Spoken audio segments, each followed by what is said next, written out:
संतों का इस धरती पर होना मानो ईश्वर का वरदान है। जिस प्रकार सूर्य की रोशनी धरती पर पड़ती है और अंधकार नष्ट हो जाता है, उसी प्रकार संतों के आशीर्वाद से मनुष्य के पापों का अंधकार मिटता है। आज हम एक नई यात्रा पर निकल चुके हैं। आज हम उस संत के स्थान पर जा रहे हैं जिसने ना जन्म लिया और ना अन्य संतों के भांति पंच तत्व में विलीन हुए संसार से अपने शरीर के साथ अंतर्ध्यान हो गए। जी हाँ, आज हम दादू दयाल जी महाराज के आश्रम में उनके स्थानों पर दर्शन करने जा रहे हैं। हम अपने होम टाउन आगरा से करीब 325 किलोमीटर का सफर करके बैराना गांव के एक आश्रम में जा रहे हैं जो कि जयपुर डिस्ट्रिक्ट के दूदू तहसील में पड़ता है, जहां से महाराज दादू दयाल जी अलौकिक पालकी के साथ अंतर्ध्यान हो गए थे। हमने अभी जयपुर पार करके अजमेर रोड पर चलना ही चालू किया था। मौसम ने करवट ली और तेज बारिश ने हमें अपने आगोश में ले लिया। बारिश में हम शूट नहीं कर पाते, इसलिए हमारी दिक्कतें बढ़ गईं। फिर क्या था, हम जिस स्थान पर जा रहे थे उसी को याद करने लगे। फिर क्या हुआ आप अपनी आंखों से देख लीजिए। बारिश पलक झपकते ही सूर्य देव के आगोश में समा गई। अब हमें अजमेर रोड से बैराना के लिए रास्ता जाता हुआ दिखा और हम जंगलों के बीच में से उबड़ खाबड़ रास्तों से, छोटे मोटे गाँवों से, गलियों से निकलकर उस स्थान पर पहुँच ही गए। आपकी जानकारी के लिए एक और बात बता दूं, दादू जी संत अकबर के जमाने के संत थे। अकबर उस समय में फतेहपुर सीकरी से शासन करते थे। अकबर का दादू जी पर अत्यधिक विश्वास था और अकबर ने दादू जी के कहने पर ही गौ हत्याएं बंद करा दी थी। आप समझ सकते हैं कि ये स्थान 600 साल पहले पूर्ण जंगल के रूप में होगा। यहाँ आकर हमें पता चला कि दादू जी के शिष्य मठाधीश के तौर पर गद्दी संभालते आए हैं। इस वक्त श्री गोपाल दास जी महाराज गद्दी पर विराजमान हैं और बाबा जी का मेन स्थान नारायणा है, जो कि जयपुर अजमेर रेल लाइन पर एक महत्वपूर्ण रेलवे स्टेशन है। दादू जी के मेले के समय में केंद्रीय सरकार 1 माह के लिए सभी ट्रेनों का ठहराव वहां कर देती है। शाम के 4 बज चुके थे। हम भी अंधेरा होने से पहले नारायणा पहुंचना चाहते थे। बिना देर करे हम 20 किलोमीटर का सफर करके नारायणा पहुंच गए। आइए सबसे पहले एक भक्त से आपकी मुलाकात कराते हैं। अभी हम एक श्रद्धालु के साथ है बाबा जी के दरबार में, जिनका नाम माधो सिंह जी है और ये सांबर के रहने वाले हैं, जो राजस्थान में ही आता है। भैया आप यहाँ कब से आते हैं? करीब बचपन से ही। बचपन से ही? हाँ। तो आपके जीवन में कुछ घटनाएं ऐसी घटी हैं यहाँ पर? हाँ बिल्कुल घटी। कुछ 1-2 घटनाएं आप जो आश्चर्यजनक हो, जो आपके सबसे जो सबसे बढ़िया है ना, वो मैं आपको बताता हूँ। हाँ बताओ बिल्कुल। छतरियाँ हैं। अच्छा, वहाँ जयतराम बाबा जी की छतरी है। कहाँ पे? पीछे जयतराम बाबा जो पहले गद्दी में विराजमान थे? जी। इन बाबा से पहले? जी। इन बाबा से नहीं, वो 5वें आचार्य थे। अच्छा। हाँ। आपने उनको देखा था क्या? नहीं, उनका स्थान बना हुआ है? उनकी छतरी बनी हुई है। अच्छा। तो वहाँ जो भी आदमी अपनी मन्नत मांगता है वो पूरी होती है। अच्छा। ज्यादातर जो वहाँ जो आते हैं ना, तो वो इस तरह के आते हैं कि जिनके कोई लड़का नहीं होता। हाँ, मतलब औलाद नहीं होती या जिनके लड़का नहीं होता। जी। तो इस तरह से जो भी मन्नत वहाँ मांगता है उसके होता है। अच्छा। है ना। तो हमारे पिताजी को मैं लाया था एक बार यहाँ पर। अच्छा। तो उन्होंने वहाँ पर अरदास की थी और वो दयाल जी से प्रार्थना करते रहते थे। अच्छा। है ना। और दयाल जी की कृपा से हो गया, बेटा ही प्राप्त हुआ। चलो, ये बहुत खुशी। तो मैं हर साल आता हूँ वहाँ पर। अच्छा, आप हर साल आते हो? हाँ, वैसे तो कभी भी आ जाते हैं, 15 किलोमीटर दूर है मेरे यहाँ से। अच्छा। है ना, मगर मैं अक्सर जब भी मेरा मन करता है हम चले आते हैं परिवार समेत। ठीक है भैया, बस मैं यही पूछना चाह रहा था आपसे। धन्यवाद। हमने जब आश्रम का भ्रमण चालू किया तो हमें एहसास हुआ कि अलौकिक शक्तियों का यहाँ वास जरूर है।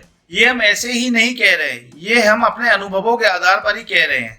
जब मैंने इस आश्रम को अकेले में बिना कैमरे के भ्रमण किया तो मेरे पांव खुद पर खुद उस स्थान पर पहुंच जाते जहां दादू जी महाराज एक वृक्ष के नीचे बैठा करते, मानो मुझे वो आशीर्वाद को बुला रहे हों।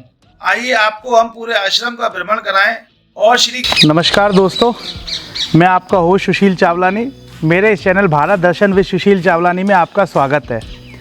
आज आपने देख ही लिया होगा कि आज हम फिर एक यात्रा पे आ गए, एक ऐसे संत के यहाँ जिन्होंने अपना जीवन, जिसको वो समय आपको बता रहा हूँ जिस समय राजा अकबर का शासन था, उस समय पे जानवर जाति के लिए जिस संत ने धरती पे जन्म लिया, हम उसी की धरती पर हैं।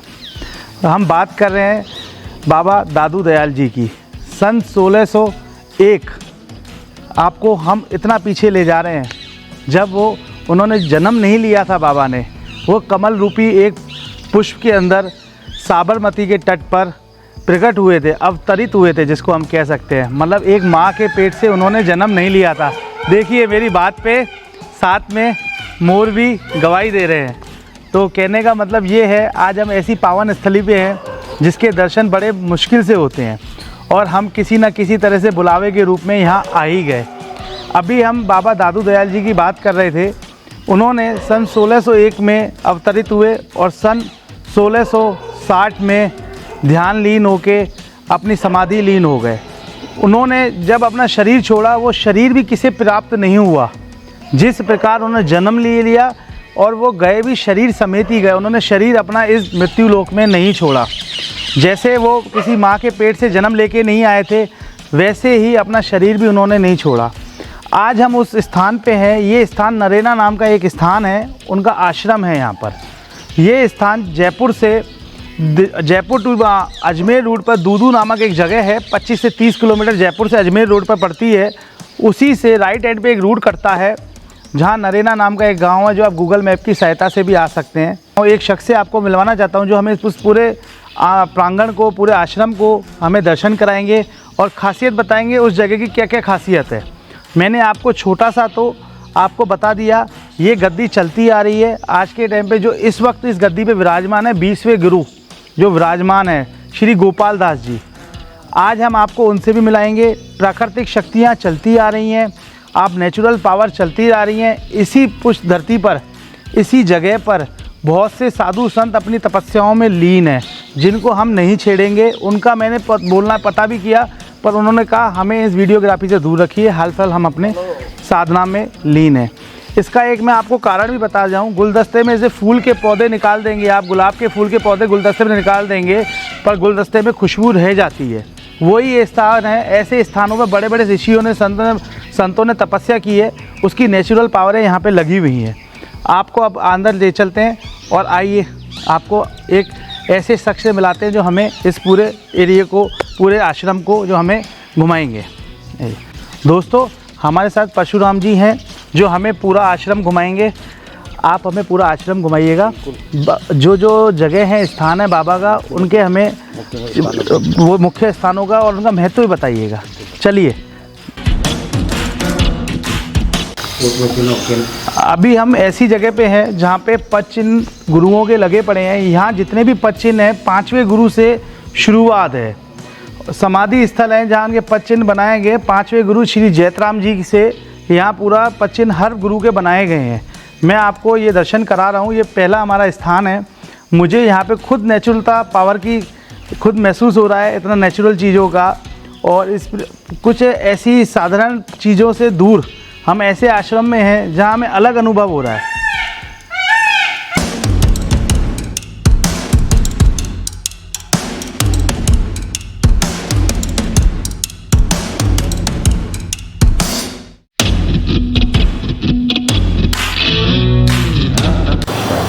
हम अभी दादू राम जी महाराज जी के मंदिर में हैं।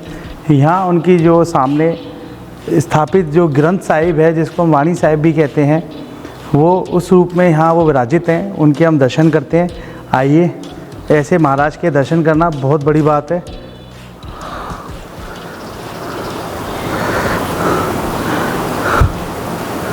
एक दो बातें मैं बता दूं कि मेन बाबा जी का जो समय था वो राजा अकबर के समय का था।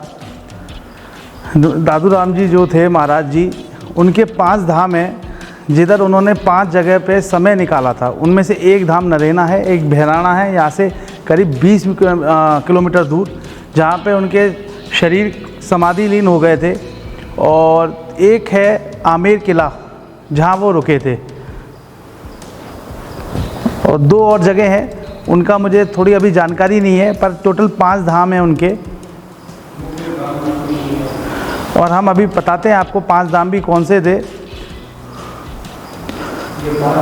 मेरा एक अपना एक तजुर्बा है। जिस आश्रम में कोयल, कूके, मोर अपनी ध्वनि गाएं और बड़े बड़े पंछी अपना पहरा डालें, तो ऐसी नेचुरल जगहों पर ही, ऐसी ही कुदरती ताकतों के बीच में ही ऐसे पंछी चहचहाते हैं। उसी से मेरा एक अनुमान है कि जब मुझे ये सब चीज़ों का महत्व दिखता तो मुझे लगता है कि हाँ, वाकई में ये सुपर नेचुरल पावर्स की यहाँ पे ज़रूर है, तभी पंछी ऐसे सुरों में अपने गीत गा रहे हैं।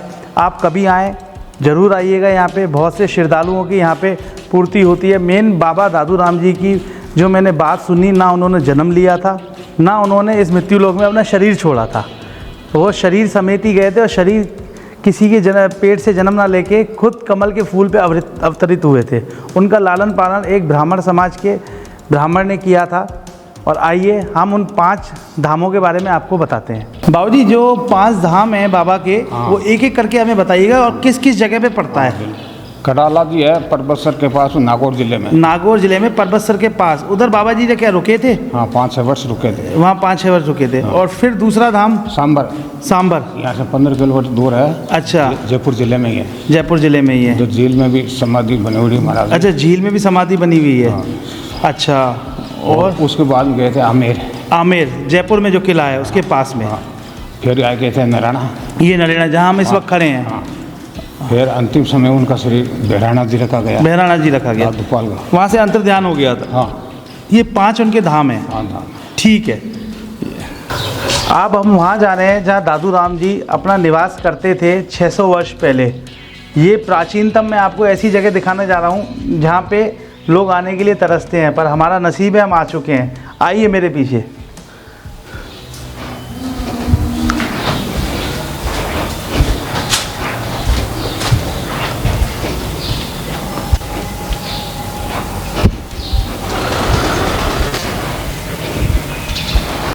हम इस वक्त उस जगह पे हैं जो संत जिसने जन्म नहीं लिया, उस संत की स्थली पे जहाँ वो अपना रहते थे। यही वो जगह है प्राचीन जहाँ दादू राम जी अपना समय काटते थे भक्तगणों के बीच में।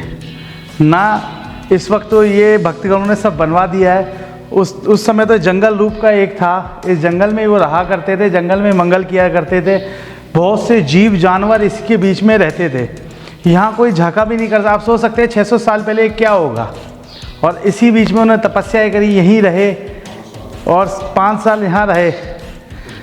और आप अंतिम समय के उन्होंने निकाले थे और अब यहीं भक्तगणों के बीच में रहते थे। ये उनकी समाधि स्थल है। दोस्तों, उसी स्थान के पीछे ये वो पेड़ है जो हमें दर्शन करने को मिल रहा है। आप देख सकते हैं आज भी अपनी एक परत ढके की तरह बैठा है ये पेड़ पूरे आश्रम के ऊपर। ये वही है जहाँ दादू राम जी इनके नीचे आराम किया करते थे, इस पेड़ के नीचे। ये कुदरती चीज़ है, आप देखिए, हमें दर्शन करने को मिल रहा है। हम यहाँ दर्शन कर रहे हैं, यही बहुत बड़ी बात है। आप देखिए इस बीच जंगल में यहाँ पे भी गौशाला का वगैरह का संचालन किया जाता है और संत अपनी सेवा और अपने तपस्या करते हैं, क्योंकि यहाँ पे एक कुदरती नेचुरल पावरों का चीज़ें होती हैं जिसके आगोश में संतों को तपस्या करने में कोई दिक्कत नहीं होती है। हम उनको दुखी नहीं करेंगे, उनका वीडियो नहीं बनाएंगे। आप आना चाहें तो यहाँ पे दर्शन कर सकते हैं। लोगों की मुरादें पूरे करने वाली जगह है। और आप कहीं भी, आप नेट पे किसी पे भी आप सर्च कर सकते हैं संत दादू राम जी के लिए। और जो आश्रम है दादू दयाल जी के नाम से, बहुत आश्रम है बाबा के, और सारे आश्रम नॉर्मल बने हुए हैं। ऐसा नहीं है कि उसमें अनाप शनाप पैसा लगा दिया गया हो और लोगों का पैसा, नहीं, नॉर्मल तरीके से। आप आइए, देखिए मेरे पीछे इस वक्त मेरी बातों की गवाही पंछी भी दे रहे हैं। ठीक है दोस्तों, अब चलते हैं। जो इस वक्त गुरुजी इस वक्त विराजमान है वो भी बहुत सादा सिंपल की तरह रहते हैं। आपको भी उनसे मिलाते हैं, आइए।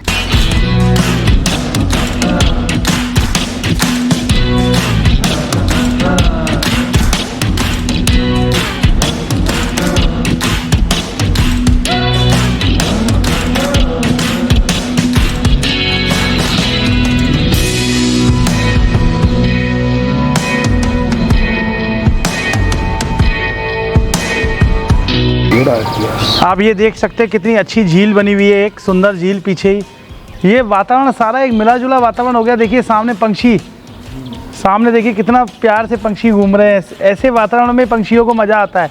ये एक मेरा अनुभव है, जहाँ पे संत ऋषि मुनि ये रहते हैं या उनका वास होता है या उनकी ताकत का, एक उनकी भक्ति का यहाँ उनकी तपस्या का जोर होता है। उधर पंछी बड़े प्यार से और आराम से रहते हैं। यहाँ तोता, कोयल, मैना, आपको मोर तक आराम से देखेंगे। सफ़ेद सफ़ेद कलर के पंछी आप देखिए, आप देख सकते हैं ये सामने ये सारे सफ़ेद पंछी जो सफ़ेद दिख रहे हैं, पंछी बैठे हुए हैं पेड़ पे। अभी हम पूरे आश्रम के दर्शन करके आए और इस वक्त जो मैं आपको दर्शन करा रहा हूँ, इस वक्त जो गद्दी पे विराजमान है बाबा श्री गोपाल दास जी, जिनके आप दर्शन कर रहे हैं, कोटि कोटि प्रणाम बाबा। मैं आपको थोड़ी सी एक बात बताना चाहता हूँ। मैंने आपको शायद अभी बता भी दी थी, फिर भी एक बार आपको मैं फिर से दोहराता हूँ। जो बाबा दादू दयाल जी थे, अकबर के समय कालीन थे, और जब अकबर ने उनका नाम सुना था, प्रचार सुना था, उन्होंने अपने यहाँ उनको आमंत्रित किया था। आमेर के राजा के साथ जब वे फतेहपुर सीकरी गए थे, अकबर के पास वहाँ 40 दिन रहे थे। तो जब अकबर ने उनके चमत्कार और उनकी सारे क्रियाकलापों को देखा तो उन्होंने बाबा का लोहा माना और बाबा के सामने शीश झुकाया। उसके बाद उन्होंने बाबा को सोने का छत्र या कुछ इस तरह के चढ़ाना चाहा, पर बाबा इस चीज़ से दूर थे। मुझे सोना, पैसा, माया से दूर रहना है। तो उन्होंने प्रेम पूर्वक जो बाबा को भेंट किया था, वो इस तरह का मुकुट सिंहासन के रूप में उन्होंने भेंट किया था, जो कि उस समय से जो भी गद्दी पे बाबा विराजमान रहते हैं बाबा के बाद, वो ये एक सिर की पगड़ी के रूप में, एक बाबा के आशीर्वाद के रूप में हमेशा साथ में चलता आ रहा है। अब बाबा से हम मिलेंगे और बाबा के कुछ वचनों को हम धारण करेंगे। जय सतराम बाबा। मेन हम मठ पे बैठे हुए हैं, जो बाबा दादू दयाल जी, आचार्य दादू दयाल जी का जो मेन मठ है, उधर ही हम बैठे हुए हैं। और इस वक्त मठाधी जो मेन है नरेना, उधर ही हम बैठे हुए हैं नरेना में, और बाबा जी मेन है इस वक्त मठाधी जी, और आप दर्शन कर रहे हैं, वही बड़ी बात है। और कभी आप आएँ तो सजीवन यहाँ दर्शन करें साक्षात। बाबा आप जो बताना चाहें कुछ अपने आप हमारे दर्शकों को। दादू जी महाराज 16वीं शताब्दी में अवतरित हुए थे और लोदीराम ब्राह्मण ने उनको पाला पोसा। वह जब दादू जी महाराज बालकों के साथ में खेलने गए थे तो उस समय बाल समय दर्शन दियो भगवत बुड्ढन होय, नगर अहमदाबाद में दादू बजतू मोय। बच्चों के साथ खेलते हुए वृद्ध स्वरूप परमात्मा ने दर्शन दिया और आदेश किया कि तुम मेरा भजन करो, अर्थात राम राम का स्मरण करो। और जितने भी हैं उनको गुरु उपदेश मिला है। दादू जी महाराज को स्वयं साक्षात्कार परमात्मा ने ही उपदेश दिया है। उसके पश्चात वो जब 11 वर्ष के हो गए तो गुजरात को छोड़ करके और भ्रमण करते हुए वर्तमान में अजमेर ज़िले के रूपनगढ़ तहसील में करडाला ग्राम में एक बहुत बड़ी पहाड़ी है, वहाँ आकर के उन्होंने भजन साधना की और साधना के साथ साथ में अनेकों उपदेश दिए। उसके पश्चात वे आमेर में पधारे। सांभर में अधिकांश शिष्यों को उपदेश दिया। वह वहाँ आमेर पधारे। आमेर से सीधे आमेर के राजा भगवत सिंह जी के साथ में वे फतेहपुर सीकरी पधारे। अकबर के पास भगवत सिंह जी ले गए और 40 दिन तक ज्ञान चर्चा हुई। और 40 दिन के बाद में जब आने लगे तो अकबर ने कहा कि दादू अल्लाह नूर है, दादू नूर खुदा, दादू मेरा पियो है, कहे अकबर शाह। इस प्रकार से मुग़ल बादशाह अकबर ने दादू जी को गुरु माना और दादू जी के आदेश से ही गोवध उस समय जो है बंद करवाया। और उसके पश्चात जो है वे वापस उपदेश देते हुए आमेर आ गए। आमेर के राजा भगवत सिंह जी ने कहा कि आप मेरे यहीं विराजमान हो। नहीं रुके। नारायणा के शासक नारायण सिंह जी खंगारोत के निवेदन पर वे नरेना आ गए नरेना में 1654 से 1659 तक यहाँ रहे। जब उनका शरीर क्रश हुआ तो उनके शिष्य हिंदू और मुसलमान थे। रज्जब, बखना वाजिन, निज़ाम हुसैन ये पठान शिष्य थे और इन पांचों शिष्यों की ही जो है राम राम की वाणी है। पंडित जगजीवन राम जैसे थे तो दादू जी महाराज ने कहा, हरि भज साफल जीवना पर उपकार समाए, दादू मरना तहाँ भला जहाँ पशु पक्षी खाए। हरि का भजन कर ले जीवन सफल हो जाए, नहीं हुआ परोपकार कर ले, वो भी नहीं हुआ तो जीव जंतु पेट भर ले। वैसा जो है करना चाहिए। और उनके आदेश निर्देश से ही उनके शरीर को पहाड़ी क्षेत्र में जंगली जानवरों के लिए वहाँ रख दिया गया। और दूसरे शिष्य वाजिंद्र ने अपनी वाणी में कहा कि जो प्राणी मर जाए उसे न जलाइए, हाथों हाथ उठाए जंगल में डालिए, सब पक्षी मिल चीरे चाम को, हरिहा वाजिंद भरी जाए उनका पेट दुआ दे राम को। धरती पर जितने भी जीव हैं उनमें मनुष्य ही एक ऐसा जीव है जो हजारों वर्षों तक की सोचता है। अन्य जितने भी जीव हैं सायंकाल पेट भरने के बाद में वो यही कहते हैं कि हे परमात्मा, आज का पेट तो भर गया, कल का कल दिखी जाएगी। सज्जनों, जब उनके शरीर को बहराना में रख करके वापस आने लगे तो रज्जब ने वापस मुड़ करके शरीर को देखा, शरीर नहीं मिला। रज्जब ने अपनी वाणी में लिखा, दादू अरु कबीर की काया भई कपूर, रज्जब अज्जब देखिया सगुण निर्गुण रूप।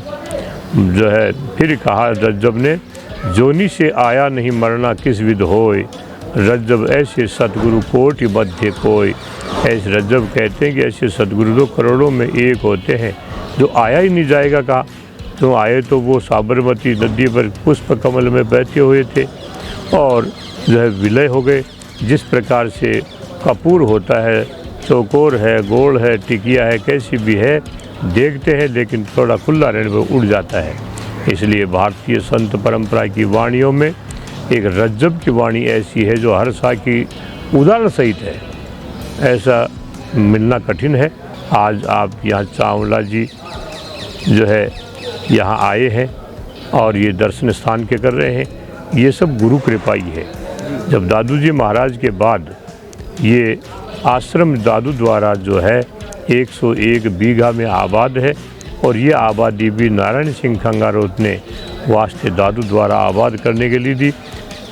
तब से जो आज तक ये चल रहा है। नवीनीकरण भी होता है, प्राचीन जो है हटाए भी जाते हैं। बोलो श्री स्वामी दादू दयाल महाराज की जय। दोस्तों, आपने बाबा जी के उपदेश सुने। कभी आपको मौका मिले तो नरेना आके आश्रम में आके माथा टेके और गुरुजी के चरणों में शीश झुकाएं और कुछ मेरी तरह ही आशीर्वाद आप भी पाएँ। आज अपना मिनी ब्लॉग ख़त्म करते हैं। आज हमको आपको एक दर्शन कराने थे जो कि हमने आपको कराया और आगे के लिए आपको फिर कहीं ना कहीं ले जाएंगे किसी न किसी संत के पास। हमको आपको यही संतों के दर्शन, संत साहित्य का सबसे बड़ा संग्रह है, हस्तलिखित ग्रंथों का। आपको मेरा ये ब्लॉग अच्छा लगा हो तो इसको प्लीज़ शेयर कीजिएगा, सब्सक्राइब कीजिएगा। धन्यवाद दोस्तों।